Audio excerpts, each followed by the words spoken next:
కడపలో ఘోర ప్రమాదం చోటు చేసుకుంది. కడప నగరంలోని కోఆపరేటివ్ కాలనీ ప్రధాన రహదారిపైన ఒక్కసారిగా ట్రాన్స్ఫారం పేలిపోయింది. దీంతో అక్కడ ఉన్న 6 ద్విచక్ర వాహనాలు అగ్నికి ఆహుతై పూర్తిగా దగ్ధమయ్యాయి. ప్రముఖ సంఘ సేవకుడు కాంగ్రెస్ నేత సలావుద్దీన్ సంఘటన స్థలాన్ని పరిశీలించారు. ఈ సందర్భంగా ఆయన మాట్లాడుతూ కడప నగరంలో విద్యుత్ ప్రమాదాలు జరుగుతూ ఉంటే విద్యుత్ అధికారులు నిమ్మకు నీరెత్తినట్లుగా వ్యవహరించడం దారుణమన్నారు.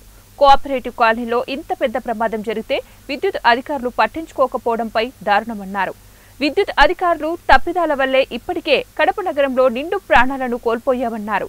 రాత్రి వేళల్లో ఏదైనా విద్యుత్ ప్రమాదాలు సంభవిస్తే ఇప్పుడు చేయలేమని, రేపు ఉదయం వచ్చి చేస్తామని విద్యుత్ అధికారులు చెప్పడం నిజంగా హేయమైన చర్య అన్నారు. కడపలో ఎక్కడ చూసినా కూడా కరెంటు తీగలు కిందకి వేలాడుతున్నాయని, వర్షాలు పడితే ఇంకా ప్రమాదాలు జరిగే అవకాశం ఉన్నాయన్నారు. ఇప్పటికైనా కూడా విద్యుత్ అధికారులు ప్రమాదాలు జరగకుండా ముందస్తు చర్యలు తీసుకోవాలని ఆయన అధికారులకు సూచించారు. ట్రాన్స్ఫారం పెట్టడము, అదే బిల్డింగ్ ఏదైనా షాక్ తగిలియో, లేదా బ్యాంకులు ఏదైనా సిబ్బందికి ఇబ్బంది జరిగో, రోడ్డు మీద వచ్చే పోయేలో ప్రజలకు ఏదైనా ప్రాణ నష్టం కలిగి ఉంటేనో, దేవుని దయ వలన ఈరోజు ఇలాంటి ప్రాణ నష్టం కలగలేదు.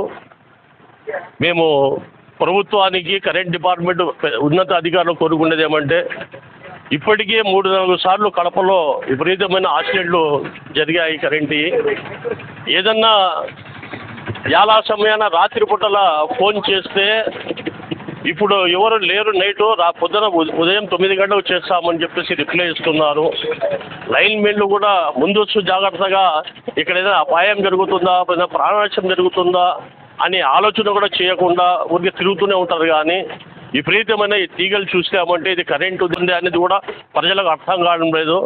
వచ్చే రోజుల్లో ఇది వానల కాలం, ఇంకా విపరీతమైన ఇట్లాంటి యాక్సిడెంట్ జరగవచ్చు. ఎందుకంటే వానాకాలంలో పోల్ల దగ్గర కానీ, ఇట్లా ట్రాన్స్ఫార్మర్ దగ్గర కానీ కరెంటు ఆడుతూ భూమిలో వచ్చేదానికి ఆస్కారం ఉంది. అక్కడ ఏదైనా పిల్లలు తిరుగుతా ఉన్నా కూడా అపాయం జరిగే ఆస్కారం ఉంది. కనుక ఉన్నత అధికారులు దీని మీద దృష్టి పెట్టి, ఇప్పటికే కడపలో 3-4 యాక్సిడెంట్లు జరిగాయి, ప్రాణ నష్టం కూడా జరిగాయి. దీనికి ఉన్నత అధికారులు ముందస్తు జాగ్రత్తగా ఈ వానాల కాలంలో ముందస్తు జాగ్రత్తగా దీని మీద దృష్టి పెట్టి చర్యలు తీసుకొని ఎలాంటి ప్రాణ నష్టం కానీ యాక్సిడెంట్ నష్టం కానీ జరగకుండా ముందస్తు జాగ్రత్తగా ఉన్నత అధికారులు దీని మీద దృష్టి పెట్టి ప్రజలకు